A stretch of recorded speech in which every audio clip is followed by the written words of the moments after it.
Ya'ti ala ummati zamanun, akan datang pada umatku satu zaman, ru'asa'uhum kal asadi, pemimpin mereka bagaikan singa, wa wuzara'uhum kal kadhi'ab, menteri-menterinya bagaikan serigala, wa qudatuhum kal kilab, dan hakim-hakimnya bagaikan anjing. Ahmad Baikuni mengajak kepada para penonton sekalian untuk akses channel YouTube Mustam Usai demi membuka dan memperluas cakrawala kita tentang Islam dan kaum muslimin. Saya Ahmad Baikuni. Assalamualaikum warahmatullahi wabarakatuh.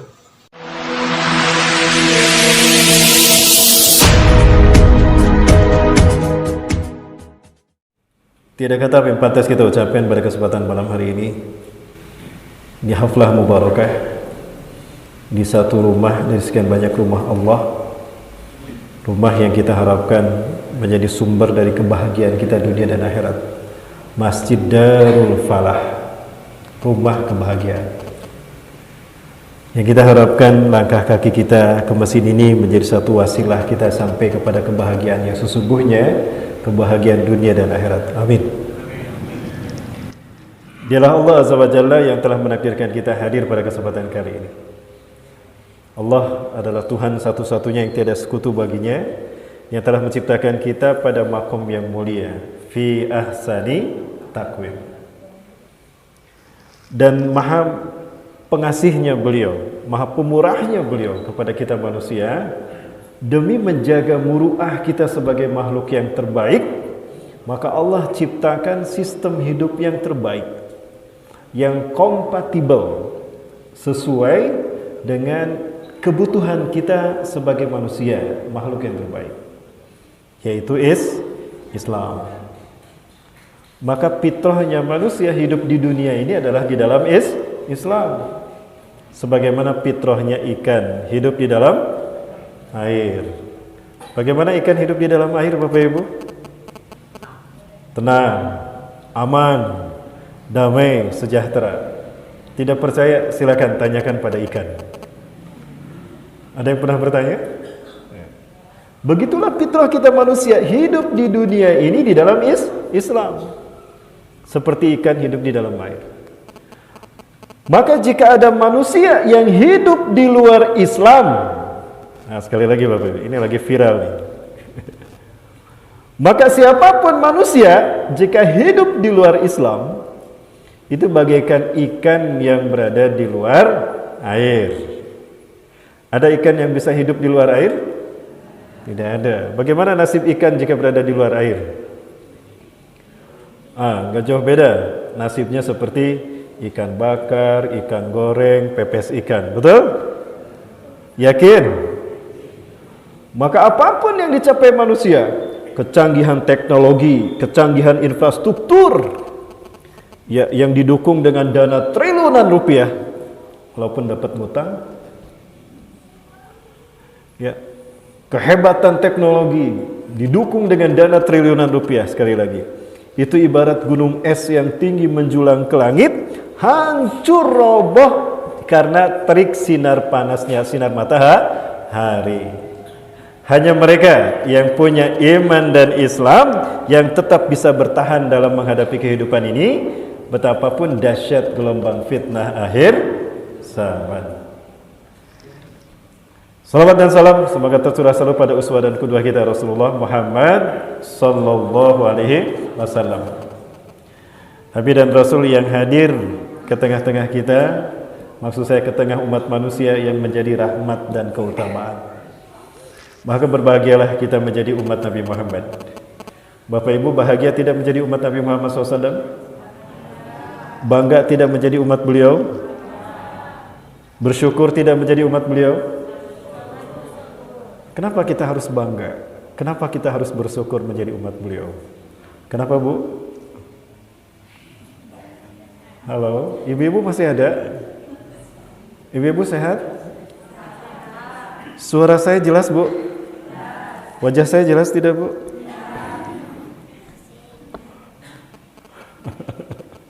Baik.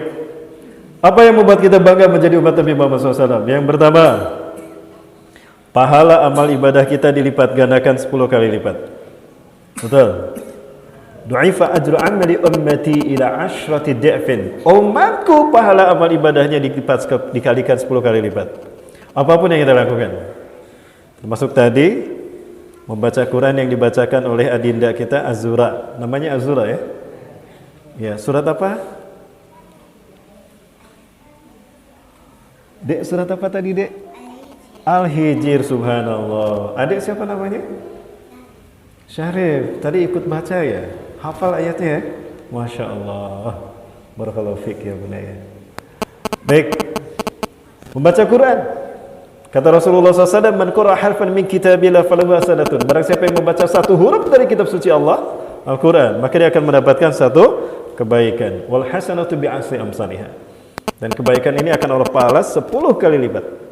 Wala aqulu alif lam mim harfun, dan aku tidak mengatakan alif lam mim satu huruf, lakinna alif harfun wa lamun harfun wa mimun harfun. Jadi alif lam mim berapa huruf Bapak Ibu? 3 huruf. Satu huruf 10 kebaikan. Jadi alif lam mim saja 30 kebaikan. Mau dapat kebaikan dari baca Quran, Bu, Pak? Wah, nggak ada yang berminat ini. Bapak Ibu mau mendapatkan pahala kebaikan dari baca Quran? Mau. Kita baca Quran sama-sama ya. Hafal surat Al-Baqarah? Sebentar ini. Bapak Ibu hafal berapa juz nih? Hafal 30 juz apa juz 30? Hafal berapa juz? Juz 30? Baik, kita baca surat Al-Baqarah ya. Hafal ayat kursi? Apa? Kita baca ayat kursi sama-sama. Ya, kita baca sama-sama dari Taus. Yuk, kita mulai. A'udzu billahi minasy syaithanir rajim. Bismillahirrahmanirrahim. Allahu la ilaha illa huwal hayyul qayyum. La ta'khudhuhu sinatun wa la nawm. Lahu ma fis samawati wa ma fil ardh. Man dhal ladzi yashfa'u indahu illa bi'idhnihi. Ya'lamu ma bayna aydihim wa ma khalfahum wa la yuhituna bi syai'in min 'ilmihi illa bima syaa. Wasi'a kursiyyuhu as-samawati wal ardh wa la ya'uduhu hifdzuhuma wa huwal 'aliyyul 'azim. Ya. Ada 1 menit kita membacanya? Tidak. 39 detik kalau tidak salah. Ada berapa huruf yang kita baca? Berapa huruf, Bu? Loh, kirain dihitung dari Bu. Saya sambil ngitung, Bapak Ibu.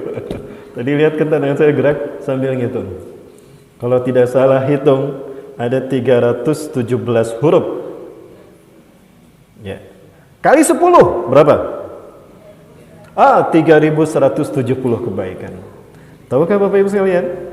Membaca Quran bisa mengobati penyakit, termasuk menghindarkan diri kita dari COVID-19. Kenapa kita baca lagi Al-Quran untuk membuktikan masjid ini rumah Allah? Ketika kita masuk ke masjid Allah ini dalam keadaan bersuci, maka Allah akan melindungi kita. Ya, fahuwa fi dhimmatillah, maka dia ada dalam lindungan Allah. Maka tidak ada yang kita takuti di masjid ini kecuali Allah Azza wa Jalla. Betul? Haram tidak kita menakuti selain Allah? Haram tidak? Haram. Kalau kita takut sama COVID-19, syirik tidak?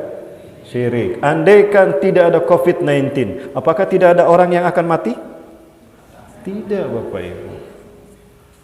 Ada tidaknya COVID-19 bukan menyebabkan seseorang menjadi mati, tidak. Kematian kita bukan disebabkan oleh COVID-19. COVID-19 bukan penyebab kematian kita, tapi jalan menuju kematian kita. Andaikan tidak ada COVID-19 di dunia ini, tetap pada waktunya seseorang akan meninggal dunia. Betul? Yakin? Jadi kenapa harus takut sama COVID-19? Kalau kita sudah berada di rumah Allah. Halo? Di Tanzania aman mereka. Kenapa demikian? Karena ini propaganda, Bapak Ibu sekalian. Kejahatan sekelompok orang yang ingin menguasai dunia. global elit, kaum super kaya yang mempermainkan kita. Sudah disiksa kita, diambil duit kita, lalu kita disuntikan sesuatu dan kita dikendalikan oleh mereka. Ini fitnah Dajjal. Betul? Betul adik-adik? Takbir. Oh, adik-adik nggak ada takbirnya ini. Dek, mana takbirnya, Dek? Takbir. Nah, gitu dong. Amin. Alhamdulillah. Jadi semangat saya ini. Lanjut Bapak Ibu. Lanjut. Jadi siapa yang kita takuti? Allah apa COVID-19? Allah. Ya, yakin ya? Kalau kita sudah mengikuti Quran dan Sunnah, kita akan aman. Karena Islam adalah solusi kita. Kita akan buktikan, kita akan saksikan seseorang yang mengatakan Islam arogan, kita saksikan kematiannya. Betul? Sepakat? Ada orang yang dengan bangga mengatakan Islam itu arogan, datang dari Arab. Nah, kita saksikan kematian dia. Semoga Allah membukakan aib dia kepada kita. Amin. Jika tidak, segera dia bertobat dan mendapatkan hidayah dari Allah. Baik. Aduh, baru mulai sudah marah-marah ini. Abang-abang Ustadz akhir zaman ya. Bapak Ibu, saya bukan Ustadz akhir zaman. Berat menjadi Ustadz akhir zaman. Walaupun bicara jujur tetap ditangkap. Ya, maka saya sudah tidak lagi menjadi Ustadz akhir zaman. Saya sudah bertekad bulat untuk menjadi Ustadz akhir bulan. Baik. Salawat dan salam semata surah selalu pada uswah dan qudwah kita Rasulullah Muhammad SAW. Tadi sudah kita sampaikan betapa bangga kita menjadi umatnya. Kenapa demikian? Pahala amal ibadah kita dilipat gandakan 10 kali lipat. Salat kita betapapun hanya 5 kali kita lakukan, dicatatnya 50 kali. Ketika peristiwa Isra Mi'raj terjadi, Allah wajibkan salat kepada kita. Ketika Rasulullah SAW turun, ditanya sama Nabi Musa, "Ya Muhammad, ya Rasulullah, ma wajadta min rabbik?" Apa yang kau dapatkan dari Tuhanmu, hai Rasulullah? Kataba alayya wa ala ummati salatan 50 marat fi kulli yawmin wa lailatin. Allah mewajibkan padaku dan umatku salat 50 kali sehari semalam. Muhammad, innakum du'afa. Kalian ini lemah, wahai Rasulullah. Irji ila rabbik ayyurahal sadaka. Kalian tidak akan mampu menunaikannya. Coba minta kembali kepada Allah agar Allah mengulanginya, jadi dikurangilah, jangan 50 kali. Kami aja nggak mampu melakukannya. Badan kami gede-gede. Kami nggak kuat 50 kali sehari semalam. Nggak kebayang Bapak Ibu.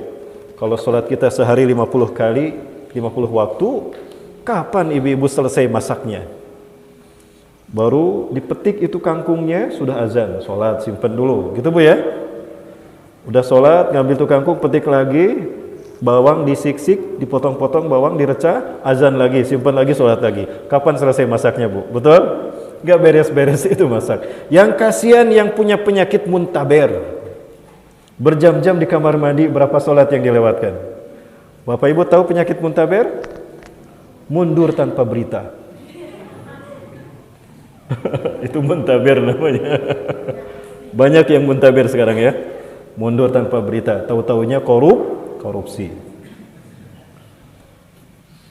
Baik. Maka pada akhirnya salat itu Allah tetapkan 5 kali bagi kita. Tapi Allah berfirman pada Rasulullah SAW, "Ya Muhammad, inni idza qadaitu syai'an fi lauhil mahfuz, lam ughayir abadan." Wahai Muhammad, jika aku sudah menetapkan satu urusan di Lauhul Mahfuz, aku tidak akan merubahnya selamanya. Innalaka fil khamsati khamsin. Walaupun cuma 5 kali yang kamu lakukan, pahalanya 50 kali. Alhamdulillah. Jamaah. Alhamdulillah. Oh, masih ingat. Berarti suka nonton. Baik, yang berikutnya juga. Ketika kita saum Ramadan, diikuti 6 hari di bulan Ramadan, sama dengan saum 1 tahun, kata Rasulullah. Man sama Ramadana imanan wa ihtisaban summa itbahu sitan min Syawal fa ka'annama yasumud dahra kullah. Siapa yang saum 1 bulan penuh ditambah 6 hari di bulan Ramadan sama dengan saum 1 tahun penuh. Kok bisa 1 bulan ditambah 6 hari jadi 1 tahun? Baik, kan dikali 10. Andaikan saum kita 30 hari ditambah 6 jadi berapa? Bapak Ibu jadi berapa? 36 dikali 10 360. 1 tahun berapa hari? Kan luar biasa. Dan yang membuat kita bangga menjadi umat Nabi Muhammad SAW ada 2. Yang pertama, jatah surga kita paling banyak. Alhamdulillah. Bapak Ibu mau masuk surga? Yang jawab sedikit, berarti peminatnya sedikit. Bu, mau masuk surga, Bu? Berminat rupanya. Mau masuk surga langsung atau mau masuk mampir dulu ke neraka, Bu? Langsung, Pak. Pak, mau masuk surga langsung, Pak. Punya apa, Bu? Mau masuk surga langsung, Bu? Amal yang baik. Amal apa itu, Bu? Bener nih, Bu, saya tanya sama bapaknya ya. Mau nggak, Bu, saya kasih tahu jalan masuk surga tanpa hisab bagi ibu-ibu? Mau ya? Tapi yang jawab sedikit ini. Bu, mau nggak, Bu, saya kasih tahu, Bu? Kalau saya kasih tahu, mau dilakukan nggak? Mau dilakukan ya? Ya Allah, saksikan ya Allah. Pak, dengerin Pak. Ibu mau masuk surga tanpa hisab dan mau dikasih tahu jalannya. Jalannya itu sabar, Bu. Sabar. Jadi siap bersabar Bapak Ibu? Ibu-ibu siap bersabar, Bu?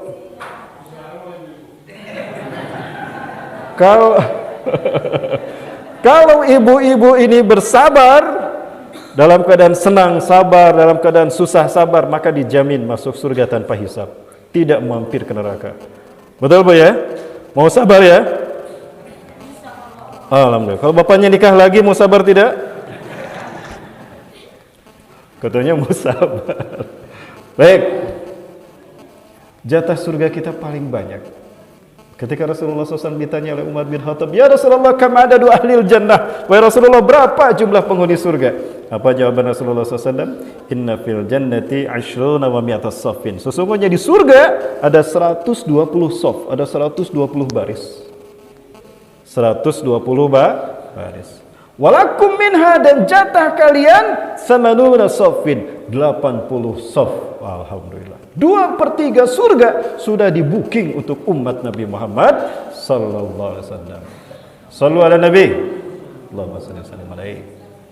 Berarti sisanya berapa? 40 shaf dibagi rata pada 123.988 nabi 999 nabi dan umatnya. Satu nabi 2/3 surganya. Sisanya baru dibagi rata. Kita tidak akan disiksa di akhirat. Alhamdulillah. Umat Rasulullah tidak akan disiksa di akhirat.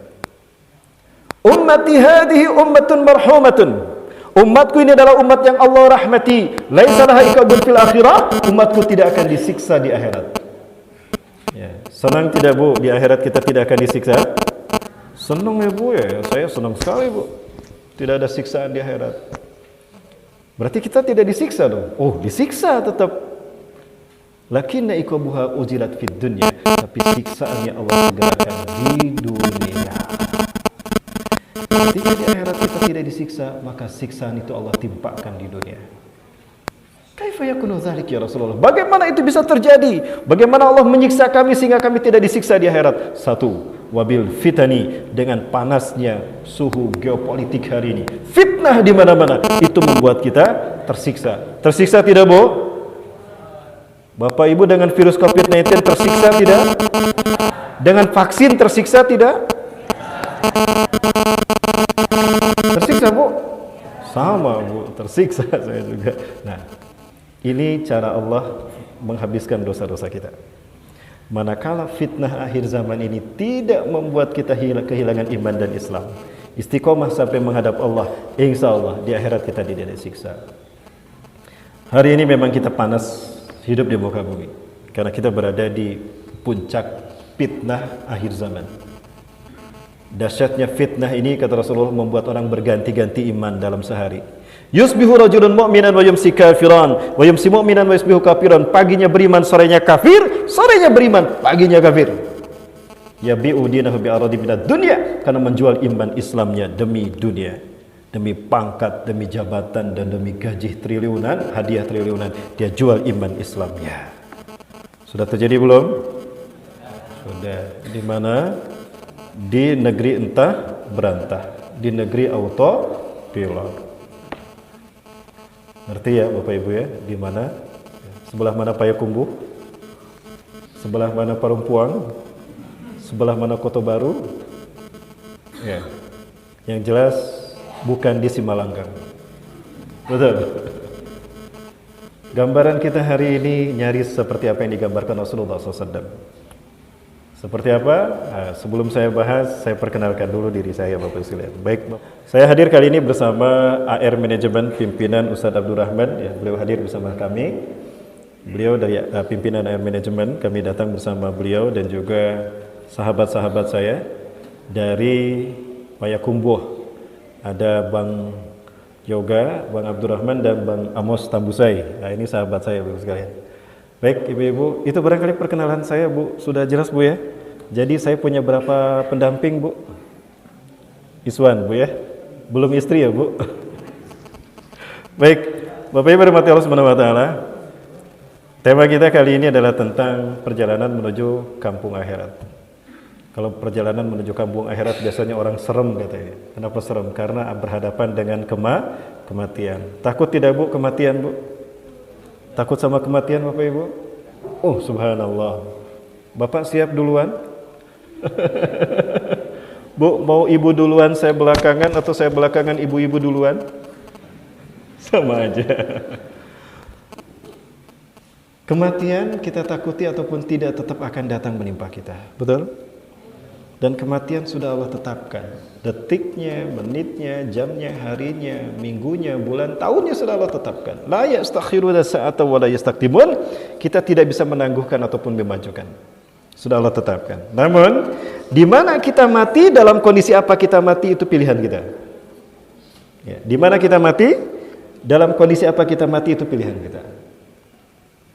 Ya. Itu Bapak Ibu rahmati Allah. Jadi kenapa harus kita takuti? Justru yang harus kita takuti adalah kehidupan setelah kematian. Itu yang harus kita takuti. Pertanyaannya, seperti apa nanti kehidupan setelah kematian kita? Itu kita tentukan dari sekarang.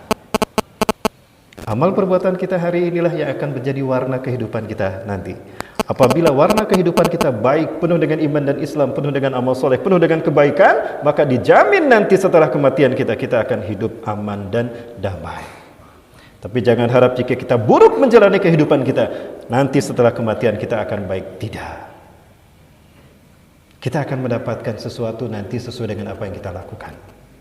Laha ma kasabat wa 'alaiha ma tasabat. Ya'ti ala ummati zamanun, akan datang pada umatku satu zaman.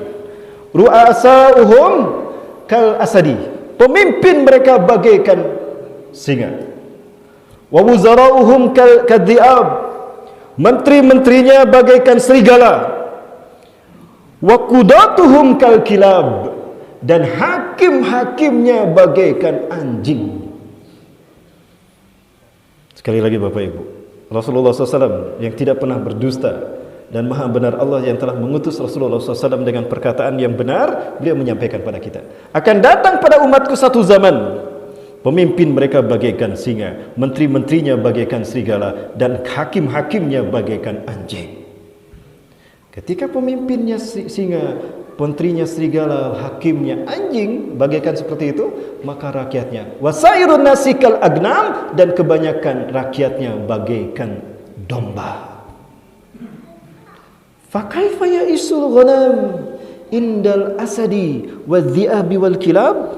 Maka bagaimana domba bisa hidup di tengah-tengah singa, serigala dan anjing? Bapak Ibu, kita bahas satu-satu. Boleh? Aman ya? Aman. Gak akan ada yang tersinggung. Gak akan ada yang tersinggung. Kalau tersinggung selesai dulu. Nah, inilah beratnya jadi ustadz akhir zaman. Walaupun jujur ngomongnya, ada yang kesinggung. Lihat aja wajahnya nanti. Baik. Pertama, pemimpinnya bagaikan singa. Yang saya bayangkan tentang singa itu, ada julukan singa itu raja hutan. Betul? Ada tidak pemilu di hutan, singa tetap rajanya. Ya. Dan ketika singa menjadi raja, habis rakyatnya dimakan. Ketika singa bertemu kuda, siapa yang dimakan? Kuda. Kuda rakyat hutan bukan? Bukan. Kuda rakyat hutan bukan? Rakyat hutan.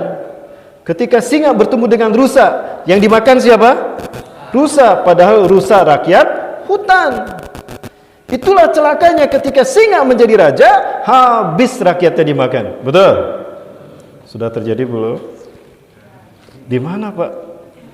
Di negeri entah berantah, di negeri autopilot. Ketika pemimpinnya singa, maka menterinya bagaikan serigala, kata Rasulullah. Yang namanya serigala menjilat ke atas dan licik ke bawah. Kenapa menjilat ke atas? Dia juga ingin kenyang kayak singa, tapi nggak bisa. Dia kalah kuat sama singa. Sekali lagi, singa menjadi pemimpin bukan karena kebenarannya. Singa menjadi pemimpin di hutan karena bukan keberaniannya, bukan karena kebijaksanaannya, bukan karena kebenarannya.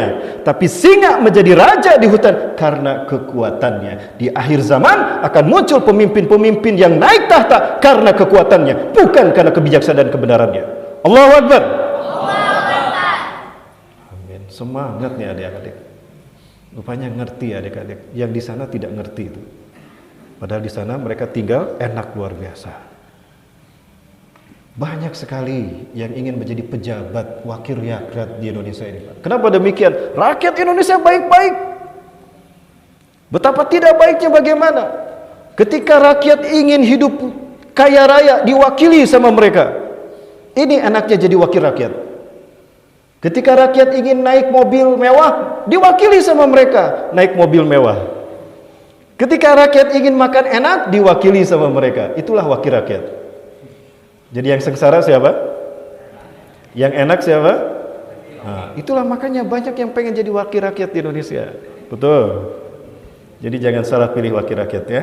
Pilih saya, insya Allah amanah. Ya, maksud saya pilih menjadi pendamping hidup, Bu.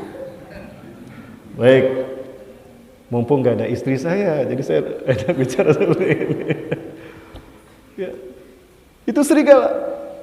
Dia menjilat ke atas karena pengen dapat daging seperti singa, dan ke bawah dia pandai menyamar. Dia ikut menyantap rakyatnya. Ketika di depan ada domba, wah ini dombanya bagus-bagus, dagingnya tebal-tebal, enak-enak, maka nyamar dia menjadi domba. Maka muncullah istilah serigala berbulu domba. Jaga dia hati-hati. Itu dia. Ketika pemimpinnya singa, menterinya serigala, maka penegak hukumnya, hakimnya bagaikan anjing, kata Rasulullah. Yang namanya anjing seneng sama orang yang ngasih daging. Betul? Seneng kan? Nurut tuh anjing sama yang ngasih daging. Celakanya kalau anjing kita jadikan penjaga rumah. Kalau anjing menjaga rumah kita, dia nggak bisa bedain mana maling, mana tamu. Betul?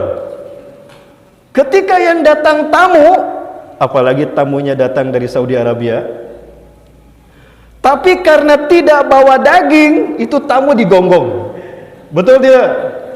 Karena tamunya tidak bawa daging, walaupun tamunya baik, walaupun tamunya soleh, walaupun tamunya keturunan Nabi, tapi karena tidak bawa daging, digonggong tidak? Digonggong.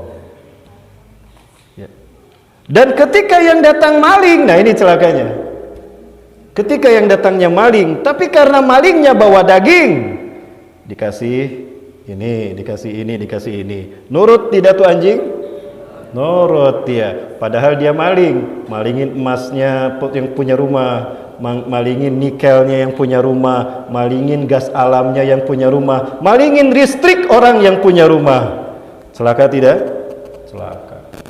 Itu Bapak Ibu. Maka Rasulullah SAW bertanya, ketika saat itu gambaran manusia bagaikan domba, wasairun nasi kal agnam. Bagaimana yang namanya domba? Yang namanya domba kemanapun pasrah. Ketika domba dibawa ke kandang, apa yang diucapkan? Mbe, gitu ya. Dibawa ke padang rumput, apa yang diucapkan? Mbe. Dibawa ke tempat pemotongan hewan, mau dipotong lehernya, itu golok sudah di leher, apa yang diucapkan? Mbe. Pasrah dia. Sekarang mbeknya mau disuntik vaksin nih, pasrah dia. Kaifa ya'isul ghanam indal asadi wa dhi'abi wal kilab. Maka bagaimana bisa hidup yang namanya domba di tengah-tengah singa, serigala dan anjing? Bisa hidup tidak? Itulah kondisi kita hari ini. Betul. Allahu Akbar. Sallu ala Nabi. Allahumma shalli wa sallim alaihi. Itu fitnah Bapak Ibu. Betapapun dahsyatnya fitnah ini, kalau kita tidak melepaskan iman Islam kita, insya Allah kita selamat. Kita tidak akan disiksa di akhirat. Sakit memang, disiksa, dibantai, dibunuh, difitnah. Sudah dibunuh, difitnah lagi. Kesakitan itu hanya di dunia. Di akhirat kita tinggal menikmati amal baik kita. Berikutnya, yang kedua, cara Allah menyiksa kita di dunia sehingga di akhirat kita tidak disiksa dengan bencana alam. Wabizalazilan. Miris Bapak Ibu sekalian. Baru memasuki tahun 2001 kita sudah bertubi-tubi ditimpa musibah. Ya, Bapak Ibu sekalian. Musibah pertama adalah longsor di Kabupaten Sumedang, Cihanjuang. Itu tidak jauh dari rumah saya dulu. Dan saya pernah tinggal di situ, di Parakan Muncang, Kabupaten Sumedang. Itu hanya berjarak sekitar 400-500 meter saja dari rumah saya dulu, tapi saya sudah pindah. Ya, subhanallah. Dan saya pernah mengisi kajian di sekitar itu Bapak Ibu.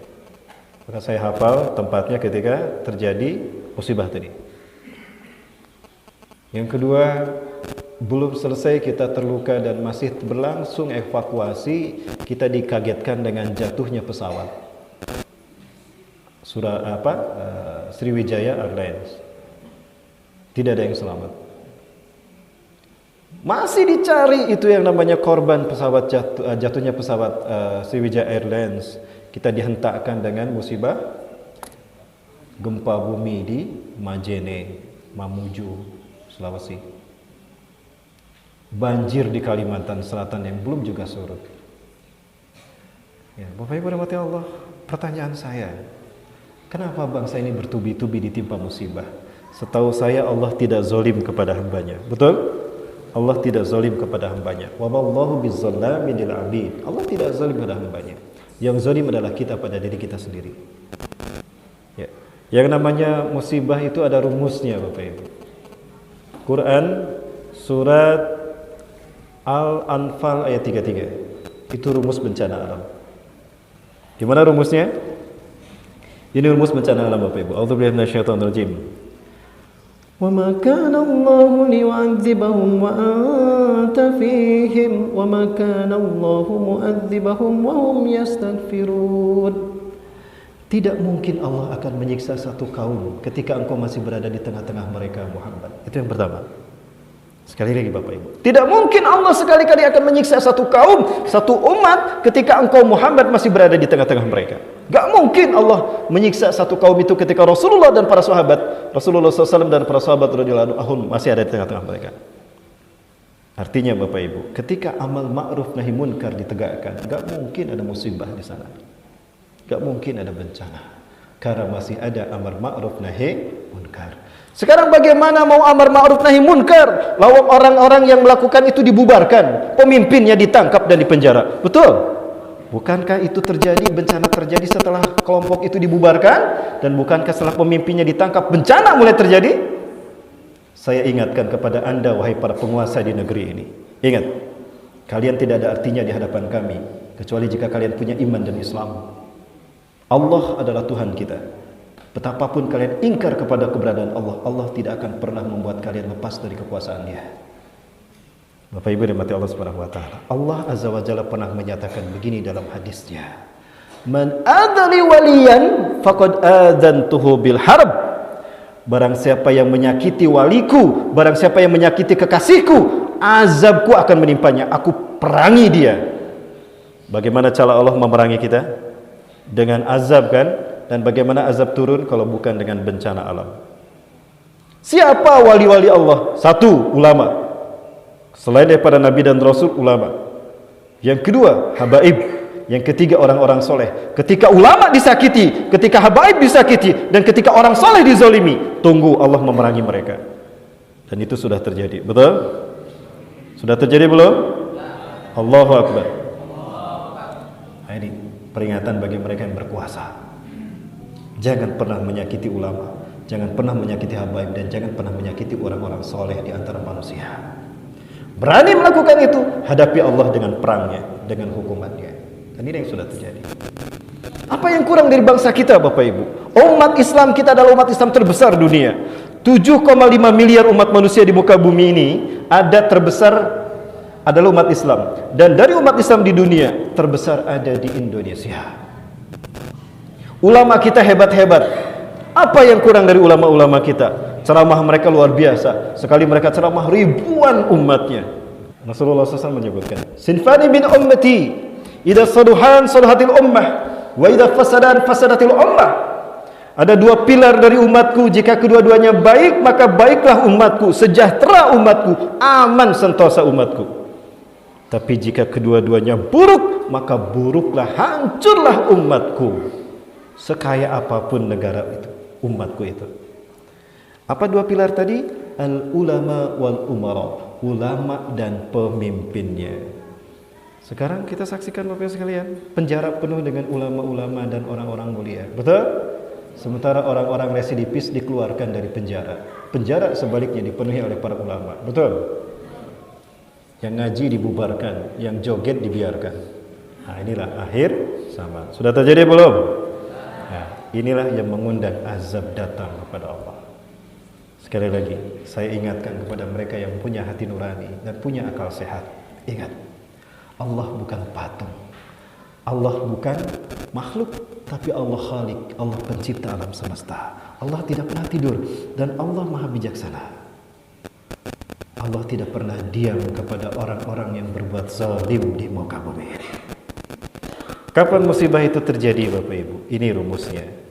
Musibah itu akan terjadi ketika satu di antaranya manusia gemar berbuat dosa. Musik menjadi gaya hidup. Para biduanita yang seksi, mereka mendendangkan syair-syair penuh dengan syahwat, dan mereka dengan sensualitas menampakkan maksiat kepada umat manusia. Dan musik digemari manusia. Akan terjadi di akhir zaman nanti, orang ditelan bumi, ditenggelamkan ke dalam bumi. Orang dilempari dengan batu dan orang akan dirubah bentuknya. Mata dari kaya Rasulullah, kapan hal itu akan terjadi? Idza zuharatil ma'azifu wal qainat wastuhlatil khamr. Apabila manusia sudah menggemari musik dan para biduanita muncul di mana-mana, dan apabila khamr sudah dihalalkan, musibah itu akan terjadi. Itu apa sekalian yang Allah. Jadi Allah tidak pernah zalim pada kita. Dan Allah sudah berlakukan hukum sunnatullah, kausalitas, sebab akibat. Ketika manusia berbuat baik di muka bumi, maka kebaikan itu akan kembali pada mereka sendiri. Dan ketika mereka berbuat buruk, maka keburukan itu akan kembali pada manusia. Allah Maha Adil dan Allah Maha Bijaksana. Bukankah itu yang kita dengar dari firman Allah? Quran surat Ar-Rahman juga mengatakan demikian. Hal jazaa'ul ihsanu illal ihsan, fabi ayyi ala'i rabbikuma tukadziban. Apakah tidak ada balasan bagi kebaikan kecuali kebaikan lagi? Maka ayat Allah yang mana yang kalian dustakan, wahai manusia? Jadi Allah tidak zalim, tapi kita yang zalim pada diri kita sendiri. Maka ketika bencana terjadi, jangan salahkan Allah. Jangan pertanyakan kenapa Allah timpakan musibah, tapi tanyakan pada diri kita, apa yang sudah kita lakukan? Sekaya apapun bangsa itu, maka jika dia tidak bersyukur dengan kekayaannya, Allah timpakan azab, dan azab Allah sangat pedih. Betul? Allahu Akbar. Yang ketiga, cara Allah mensegerakan siksa bagi umat akhir zaman ini, sehingga umat akhir zaman ini tidak disiksa di akhirat, al-qatlu, pembantaian. Selama ini saya menyaksikan yang namanya pembantaian terjadi di Palestina, Suriah, Rohingya, Uighur, ya. Di mana lagi? Di Irak, di mana lagi? Di Somalia, di mana lagi Bapak? Di Afrika, di mana lagi? Di Afghanistan. Semua yang saya sebutkan, saya simpan bagaimana pembantaian yang mereka lakukan umat Islam. Belakangan ini saya paham ternyata di jalan tol juga bisa terjadi. Nah itu Bapak sekalian, tabrakan. Maaf, keceletot saya Bapak Ibu. Pembantaian. Apabila pembunuhan manusia sudah marak di mana-mana. La yadri al-qatil wal maktul. La yadri al-qatil limadha qatala, wa la yadri al-maqtul limadha qutila. Jika manusia sudah saling bunuh, pembunuh tidak tahu kenapa dia harus membunuh, yang dibunuh pun tidak ngerti kenapa dia dibunuh. Itu pertanda bencana akan terjadi menimpa mereka. Ya. Bagi mereka yang beriman dalam keadaan dibunuh, dizolimi, tapi mereka beriman, dipastikan nanti insya Allah sakitnya mereka ketika disiksa hingga mati itu adalah saksi mereka, sakit mereka di dunia. Di akhirat mereka tidak akan sakit lagi jika mereka mati dalam punya iman. Betapapun cara kematian mereka menyakitkan. Itu ya fillah. Ya, Bapak Ibu rahmati Allah, saya sudah menyatakan diri pada diri dan keluarga untuk mewakafkan diri saya untuk Palestina. Kenapa demikian? Palestina ini insya Allah akan menjadi negeri di mana kebangkitan Islam akan terjadi di sana. Ya. Kenapa demikian? Apalagi kebangkitan Islam ini tidak lama lagi. Ciri Islam akan bangkit ketika Islam diinjak di mana-mana. Betul? Makin kuat kita dizolimi, makin hebat mereka menzolimi Islam, makin dekat Islam dengan kebangkitan. Ini yang mereka takutkan. Berbagai macam cara dilakukan musuh-musuh Islam untuk memadamkan cahaya Islam, tetap Islam tidak padam. Betul? Mereka kehabisan akal, mereka kehabisan cara untuk memadamkan cahaya Islam. Ya. Tapi Islam tetap tegak. Palestina akan menjadi bumi di mana Islam akan tegak di sana. Dan sebaik-baik manusia di akhir zaman adalah mereka yang berjuang untuk tegaknya Islam di bumi Syam. Salah satunya adalah Palestina. Bapak Ibu, ada yang pernah ke Palestina di sini? Belum. Bapak Ibu mau ke Palestina? Waduh, nggak ada yang jawab. Bapak Ibu mau ke Palestina? Takut, Bu. Wah, indah, Bu, Palestina itu, Bu. Baik, kita lihat bagaimana indahnya Palestina. Bapak Ibu, kita jalan-jalan ke Palestina. Insya Allah pesawatnya aman. Pesawat Parumpuang Airlines. Karena laki-laki bersetubuh dengan laki-laki, perempuan tidak laku. Perempuan tidak laku. Mereka jablay. Karena mereka jablay, mereka tidak mau jablay, maka mereka pun saling melakukan sesama perempuan. Maka genaplah kemaksiatan mereka. Allah hukum mereka. Tapi sebelum Allah hukum, Allah Maha Mulia, Allah Maha Pengampun dan Maha Bijaksana. Allah utus dulu Nabi Lut alaihissalam dakwah kepada sana. Karena Allah tidak akan menyiksa satu kaum betapapun kaum itu melakukan dosa besar jika mereka belum paham kalau itu dosa besar. Quran surat Al-Isra ayat ke-16. A'udzubillahi minasyaitonir rajim. Wa idza aradna an nuhlika qaryatan amarna mutrafiha fafasaku fiha fahaqqa 'alaiha al-qaul fadammarnaha tadmira. Jika kami ingin menghancurkan satu negeri, jika kami ingin menghancurkan satu kaum karena kemaksiatan mereka, kami tidak langsung menyiksanya, tapi kami utus dulu Nabi dan Rasul memperingatkan mereka. Ketika Nabi dan Rasul sudah tidak ada, maka yang diutus siapa? Ulama. Kalau bukan ulama, habaib yang diutus. Nah, ketika Nabi dan Rasul itu ditentang dan didustakan, maka sudah sahlah mereka untuk mendapatkan siksa dari Allah Azza wa Jalla, maka disiksa mereka. Dulunya gunung Bapak Ibu, disiksa, dibikin gempa, diangkat ke langit, dibalikan, lalu dibenamkan. Fa'amtarnahum bihijarat min sijil mangdud, lalu kami hujani mereka dengan batu-batu yang menyala, batu meteor. Setiap batu musawamatun inda rabbihim, dicatat nama-nama orang yang harus diazab Allah. Itu sudah tercatat. Batu itu tidak salah hantam. Walaupun berseliweran di atas Nabi Lut dan kaumnya, ya, kaumnya aman. Karena batu itu sudah tercatat, diperintahkan siapa yang harus dihantam. Ya, pelaku-pelaku LGBT, termasuk istri Nabi Lut alaihissalam. Dia menjadi petunjuk jalan, terlibat dalam perbuatan itu, menjadi mucikari. Nauzubillahi min dzalik. Maka azab Allah digoyangkan, dibenamkan ke dalam gunung-gunung, kemudian ditindihkan, dihancurkan. Gunung-gunung ini mengandung garam lalu ditindihkan sehingga dia mengandung garam. Allah perintahkan langit dan bumi mengeluarkan airnya sehingga terciptalah laut mati. Apa yang Bapak Ibu lihat warna putih itu garam. Karena saking tingginya kadar garam maka tidak ada kehidupan di sana. Ya, maka disebutkan al-bahrul mayyit. Jangankan ikan, COVID-19 gak akan hidup di sana. Tidak percaya, bawa mereka yang positif COVID-19, suruh berenang di sana, pulang negatif. Tidak percaya? Yuk kita buktikan. Ya. Baik. Gimana lanjut Bapak Ibu?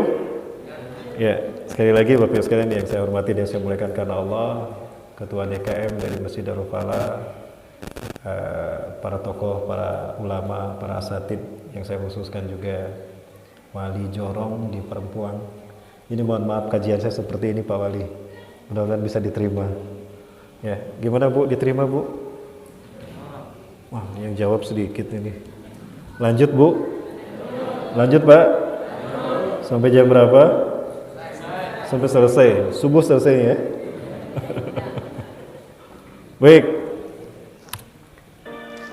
Kalau kita berenang walaupun hanya selutut Bapak Ibu, itu terapung. Saya pernah membuktikan. Ya, saya ingin perlihatkan tapi saya malu Bapak Ibu. Saya mau buka baju saya. Di sini ada stasiun televisi lagi. Udah, nggak akan saya perlihatkan. Malu Bapak Ibu ya. Ya, karena saking tingginya kadar garam. Kenapa demikian? Allah tidak berharap ada kehidupan di sana. Allah haramkan ada kehidupan di sana. Tidak ada azab yang lebih besar dan lebih dahsyat yang Allah timpakan kepada manusia sepanjang peradaban manusia, lebih dahsyat melebihi kedahsyatan yang Allah timpakan pada mereka. Dari 28 peserta Kongres Asia Afrika tahun 55, tinggal Palestina yang sampai hari ini belum merdeka. Mereka masih dijajah, dan insya Allah yang akan membebaskan mereka adalah negeri yang berbenderakan merah putih. Allahu Akbar. Betul Indonesia? Nanti di akhir saya sampaikan mimpi para pemuda Palestina. Ketika saya di Al-Quds Bapak Ibu, ada cerita menarik. 5 penghafal Quran, mereka mimpi bertemu Rasulullah di malam yang sama. Dan inilah Al-Aqsa, alun-alun yang luas yang terdiri dari beberapa masjid. Namun apa yang terjadi Bapak Ibu sekalian? Zionis Yahudi ingin mengambil alih Masjidil Aqsa ini karena mereka yakin Tuhan yang mereka tunggu-tunggu akan datang. Siapa? Mesayah. Tuhan bagi mereka, Mesayah bagi mereka, Dajjal bagi kita. Ya. Kenapa demikian? Karena Rasulullah SAW menyebutkan bahwa mereka mengikuti sosok yang disembah dan mereka bermata satu. Dia bermata satu, Dajjal. Hari ini mereka sedang bersuka cita. Kenapa demikian? Karena raja yang mereka tunggu-tunggu sebentar lagi akan tiba. Maka apa yang terjadi? Bagaimana raja mereka akan datang sementara istananya belum ada? Maka mereka ingin menghancurkan kiblat kita yang pertama. Ya, maka mereka akan menghancurkan kiblat kita yang pertama ini dan akan mereka ganti dengan Haikal Sulaiman. Tanda kalau Tuhan yang mereka tunggu-tunggu akan datang apabila lahir seekor sapi berwarna merah. Sapi merah yang disebut dengan red heifer. Sekarang sapinya sudah ada. Berarti mereka tinggal menghitung hari menunggu kedatangan Tuhan yang mereka sembah. Siapa?